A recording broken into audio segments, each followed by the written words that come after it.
Okay, here we are. Okay, and hello everyone, and welcome to our midterm review for Understanding Movies, the American Cinema. And so just before, I just want to remind you, I'm going to give you a commercial. Just before we take a look at what's on the midterm, I just have to give you a commercial for Stage Door. As I mentioned earlier, I work with Radio Redux, a repertory company here in Eugene that specializes in recreating old-time radio programs. And we are doing a radio adaptation this weekend of a film, a very famous film and a very good film called Stage Door, which was based on a Broadway play. And I will be lecturing on it. That's what happens about half hour before the show starts. I will be talking about it, a little bit about this play. And I just bring it up because it's kind of an interesting coincidence that the schedule was set up last year, the beginning of last year. And a lot of what you'll find in Stage Door, the drama, the play, as well as the film version of it, deals with these women in a boarding house who are trying to make it big in the movie industry or the Broadway industry with regard to the play and in the film. And all of it, there's lots of back and forth, lots of things in there that might remind you of what's been going on in very recent years. Or very recent months, known as the casting couch. So it's the casting couch is not something new. It's not something new. Anyway, I will be talking during that time, so that's enough of the commercial. Now we'll go back to the midterm review, and let's get started. This is what you need to know in order to pass the test. So first thing is, when is it? The midterm will run for 1 week only. It will begin on Thursday this week, and will run through the 15th or run through next Thursday. And what that means, no, don't panic. I had one student many years ago say, we've got 7 days of taking a test? No. It's available for that week. So you just find the time that is convenient for you. Check with the good old testing lab. Check with them and find out their hours of operation, and you can go in at your convenience to take the test. And you do have a week to do it, so I'm sure you can find some time in your busy schedule to get in there to take the exam. Okay, moving on. What kind of an exam is it? It's a computer exam, and it's an objective exam. There will be 50 questions. And those questions will involve important people and significant dates. Usually those things are not mutually exclusive. We see significant dates here thanks to what important people are doing in the history of film. So that's essentially what will be on there is who are these people and why are they doing what they're doing? And all what they're doing happens to occur at watershed moments, at certain times in the timeline, and that, of course, was built on until we end up today with, well, we haven't gotten that far yet, but it ends up from all the way from silent film to what we talk about today. And what we have is a sample of questions, very simple. It would be a question like this: from the mid-1920s to the late 1960s, Hollywood produced more of this kind of film than any other. And the answer should be, just by default, everybody should know that, Westerns. Hollywood is known for Westerns. And the bottom line with regard to the history of Hollywood is, you have to kind of remember this when I told you that Hollywood, is like a factory, that Hollywood is a business first. And they actually had studios and they had high overhead, that is paying employees, and they did not like downtime. And so often the Hollywood studios always, if they weren't making a major production, a major A-type film, such as Stage Door, they had to fill up, or had to get those people working, so they just said, make a Western. Because Westerns always had a return. And another question. The only one to make a successful transition from silent film to sound film through his style, though his style remained more visual than verbal.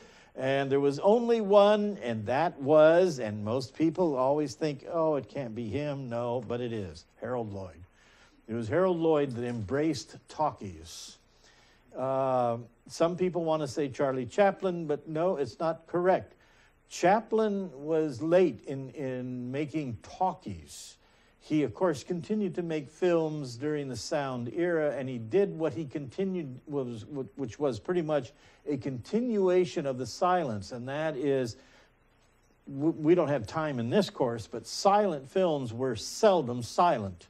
Silent films were accompanied by music, and often they were accompanied by sound effects. You actually had people backstage doing weird sound effects, like the coconut thing on Westerns so that the horses go galloping by.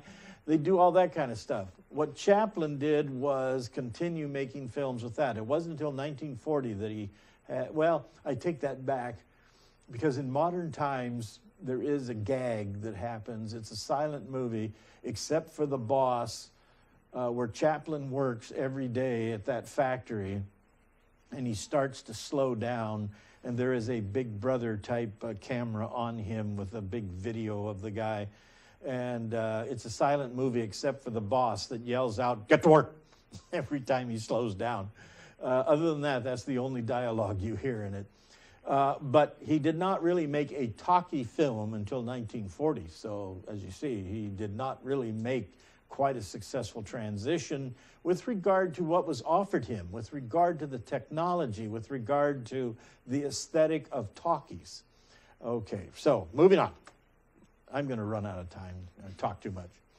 The good news, of course, is you are allowed one 3x5 note card in the testing center. So again, as I mentioned during our orientation session, the stuff that you don't know, the stuff that you're a bit confused about, write the answer on that note card.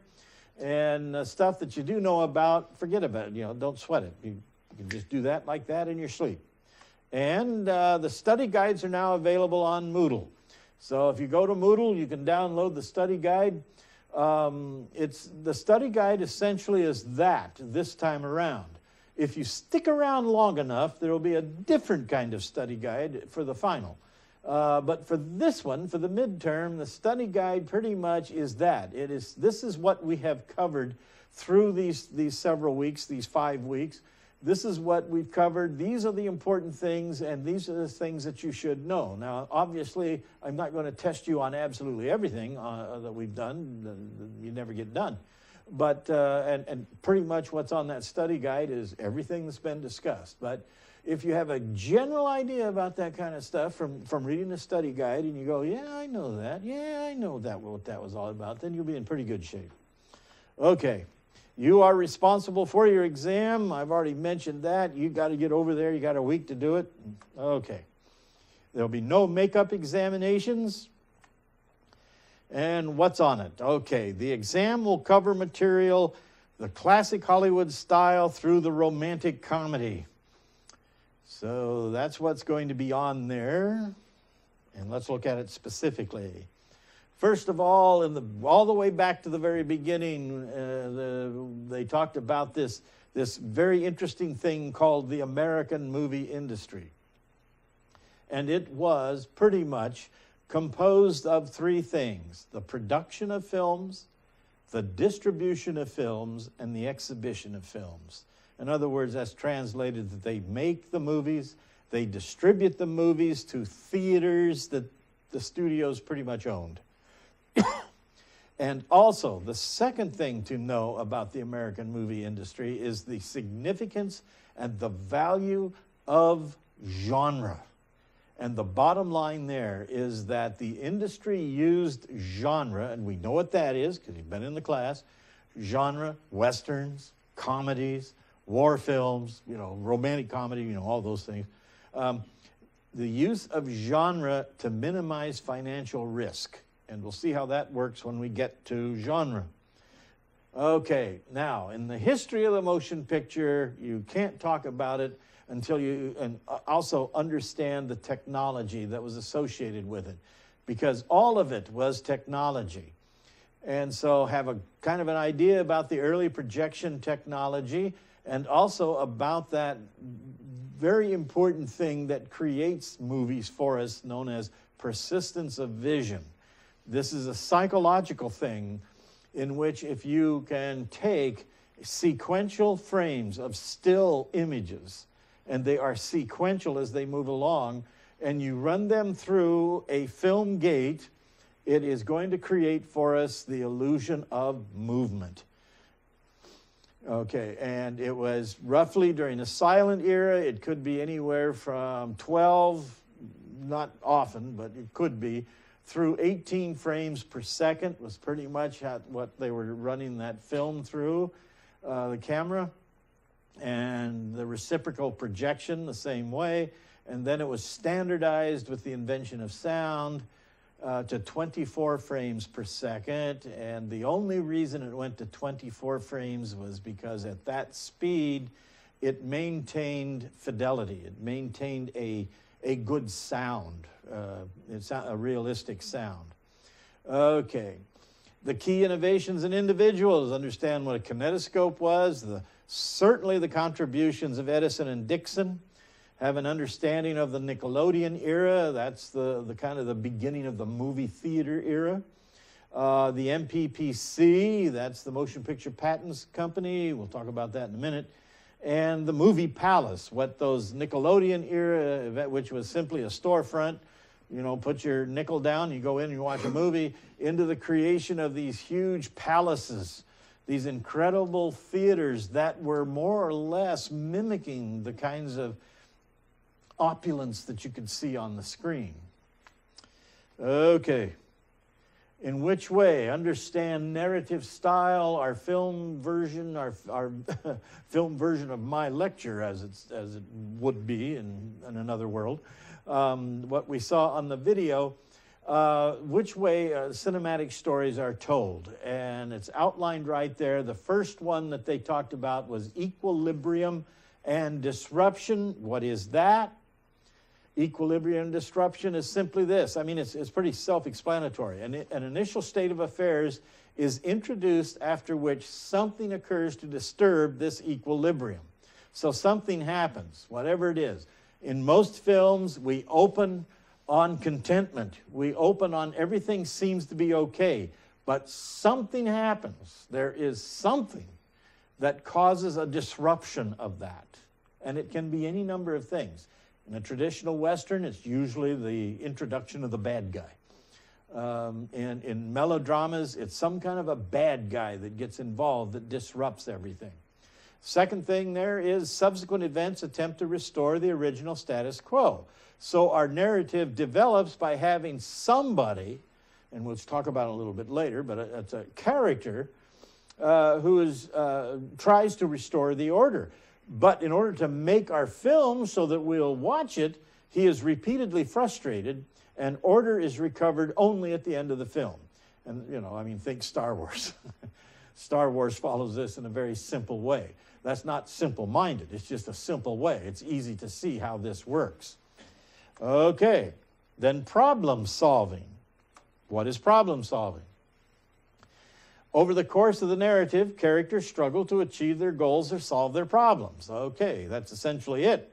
The characters are trying to reach a goal, could be anything, or to solve a problem. Often the problem that they're dealing with is that thing that has disrupted our normalcy. You know, it has just disrupted that contentment at the very beginning. They overcome those who stand in their way, okay? Good guys versus bad guys, all right? Usually in a classic traditional Western, you have the bad guy is usually some kind of, the guy that runs a saloon. The real slick-looking guy, you know, usually wears a suit. He runs a saloon, and he's up to no good trying to control the town. And he has these henchmen that do his dirty work. And there is a hero, someone who comes out of nowhere perhaps, or someone who's in town who must overcome the bad guy. And they triumph over adverse circumstances, and they transcend their own limitations. And often in good Westerns like that, The hero is a reluctant hero. He doesn't want to be involved in these things. And he has his own problems to deal with, but he must overcome those problems in order for the better good, you know, to relieve the town of the evil that has taken over. Okay, temporal and spatial limits. Again, pretty self-explanatory. Temporal is simply the deadline has to be met or a certain task has to be completed by a definite time. They experimented with this. You go over into early television. When television was live, there was no film television, but when it was live, like we're doing right now, they would like to experiment with that and just say, we have 30 minutes to tell you our story. And they would give you a problem that would be solved, a temporal dimension here of precisely, well, roughly, because of all the commercials and everything, so we'll say about 26 minutes, roughly 26 minutes in real time to solve the problem. So that's the temporal dimension. In film, of course, like that, filmmaking pushes and pulls on time. It can condense time. It can also expand time. But the point is, it's a certain task has to be completed by a definite time. The spatial dimension that we're talking about, spatial is what it says, space, meaning characters move toward precise destinations or geographical goals. That's in Westerns again. If we talk about Westerns, the spatial dimension for many Westerns is we leave St. Louis, Missouri to get to Independence, Oregon, on the Oregon Trail. There's your geography right there. And we encounter all kinds of problems as we embark on that journey. Okay, and then that's the next one, journey. The narrative. This is what our film series talks about, and also the book talks about this as well, amplifies it in our book, that characters move not only spatially, but they realize other non-spatial goals as well. They are making deadlines. They are solving mysteries. They are falling in love. They are discovering new worlds and coming to terms with themselves and or their fellow travelers. So the journey they embark on is not just a literal one of moving from A to B, but it is also a symbolic one. The journey is going, you know, from innocence to sophistication, perhaps. It is that kind of a journey. It is also, which our video series makes clear, as well as the book, and I'm quoting the book right there, it is going to the movies. This is something that you embark on. You go on a journey. You actually make the effort to go see the movies. And what we see on the screen is what we are doing at that very moment. We are also looking for goals. We are participating in deadlines and undertaking journeys with them. It is a vicarious type of experience. I'm not so sure if it's the same way today. But I'm an old guy, so being an old guy means that I have a memory of going to the movies that is far different from what your experience. And with my memory of going to the movies, it was almost like going to church. That is, you made this effort to go to this big, huge building where you sat in the dark looking at an altar, as it were, this magical screen in which magical things appeared, and you got really involved in them. There were very little distractions. Every once in a while, there'd be smart kids throwing popcorn at the screen, but for the most part, it was just this silence and a reverence for what you were seeing on a big, big, big screen. Okay, I'm talking too much. Segmentation. This is where they make the distinction between what is traditionally talked about in humanities, which is Aristotle, versus what movies do. And that's segmentation. It's a process of structural analysis that breaks the film down into its basic narrative units, okay? It is broken down to these narrative units. Now, that is set against the dramatic unities of Aristotle, because Aristotle talks about action, time, and space. But most films violate the traditional unities and lend themselves to segmentation, that you can see segments throughout a film. And if you are into filmmaking, you know that's how you make films. You know that you can shoot certain segments You know, when they set up a movie to be made, you know, the production manager is the one that sits down, breaks that script down, and says, on day one, we are shooting scenes 12, 36, and 159, all in the same day. And you go, what? Well, we did that because it's cheaper, because we only need these characters, and it's going to be on the same set. All right, so we get all that stuff done, then we move on to something else. That has always been kind of the bane of actors who come from the stage in trying to deal with motion pictures, is because you develop a character that develops throughout the run of the play when you're on stage, because that's done in real time. But in a film, you're a different character from on page 36 than you were on page 1, but yet we are going to shoot 36 first. And so you have to almost work in reverse like that about how you're going to get your character out. So anyway, all right, moving on. The film techniques in relationship to the narrative. Here's a whole bunch of terms that you need to know these things, because if you are going to say that I know something about film, you have to speak the film language, and you'd have to understand things like mise en scène, which is simply this: everything you see within the frame. When they talk of mise en scène, that's it. Everything that's within that frame. The camera movement, the types of the techniques that are done, you know, panning. When you just pan on the axis, and when the camera itself pans or moves versus a dolly in which the camera moves, it moves on a z-axis. It goes in and out, that sort of thing. The different types of lighting. Lighting is basically three-point lighting, which is discussed in there. The different things they use for recording sound, and also the distinction between a shot and a scene. A scene is a single dramatic. The key word is right there, dramatic unit of film. The basic dramatic unit. The shot, that's turning the camera on, turning the camera off. That's all that does. A scene might have a few shots in it. Okay, scene editing, within scenes, scene organization, you know.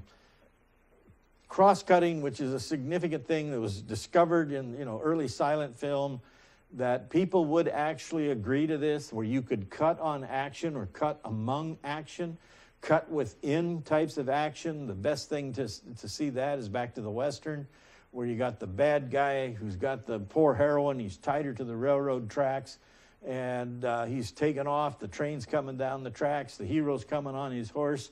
And we cut among those things, and we know that those are all happening simultaneously. It is not moving sequentially, but simultaneously. Point of view editing, you know, we know what that is. You know, the point of view, from whose eyes are we seeing this? And a production rule, the 180-degree rule, you never cross the line. You can look that up for detail. Also, the studio system. Know the Motion Picture Patents Company. That's Edison's group, in which he says, if you want to make a movie, you got to buy the movie equipment from me and nobody else, which is often said that is one reason why we have Hollywood as the film center, because with the Hollywood, they moved 3,000 miles away to get away from Edison so his thugs wouldn't find him. The key players in the creation of the early studio system. There they are: William Fox, Carl Laemmle, and then moving on. They were the ones that kind of got away from Edison. Strategies of control. It's vertical integration. That's the way we started with. Production, distribution, exhibition. They controlled all three of those. Understand blind booking and block booking. These are all the business side of it. And then the Sherman antitrust ruling against the MPC in 1915, which broke up that trust, broke up the patents company, then anybody could make movies. The 5 major studios are right there. And then the 3 minors, Universal, Columbia, and United Artists, were minor studios. They did not, except for United Artists, but they did not own theaters.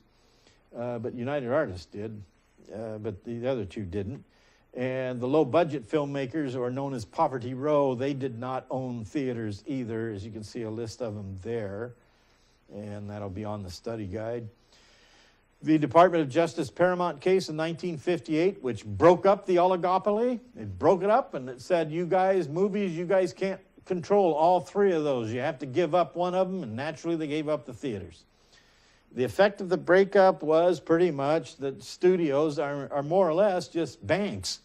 That's what they are today. They just finance films, pick up independent films, and distribute them. Then, of course, I don't have to tell you the average cost of film production over time. You all know that. A cheap movie now is what, $10 million? That's considered cheap. The rise of film artisans, that is the independent producers, which very much dominate today. So, moving on, the star. Stars have masks and personas. What else can I say? That's what you need to know there. And, of course, genre. Each new film banks on a number of familiar elements, motifs, and themes, but in a new way. If you're into music and you understand music, you know what theme and variation is with regard to a composition. Theme and variation is pretty much what genre is all about. We make a Western, it's all the same, but it's done differently. We just follow, it's a different process. Okay, I mean, it's the same movie, but whatever. And what is a Western? Distinctly American. It is based on dime novels. The ingredients of the hero, the villain, and certainly the vast landscape, you know, John Ford especially, and Monument Valley in Utah. Symbolism, East meets West, fact meets fiction, you know, blah, blah, you can look that up. Moving on, the final frontier, space films. That's the final frontier, that space films are more or less just Westerns set in outer space. And then the American comedy, comic expression of social repression. That's pretty much what it started out. We all know that it's funny to watch the rich and famous, you know, get knocked a few levels, and that's what comedy was good at. The themes of American comedy, there were lots of racism in it. There was, of course, the idea of social integration, you know, disrupting all of that. The next one is the important one, comic disintegration and disorder. It just, with crazy people like the Marx Brothers, they just completely turned everything upside down. Okay, popular comedy actors. In silent comedy, it was slapstick, which dominated. It's very visual. That's why it was there. And it was dominated by Chaplin and Keaton, pretty much, those two.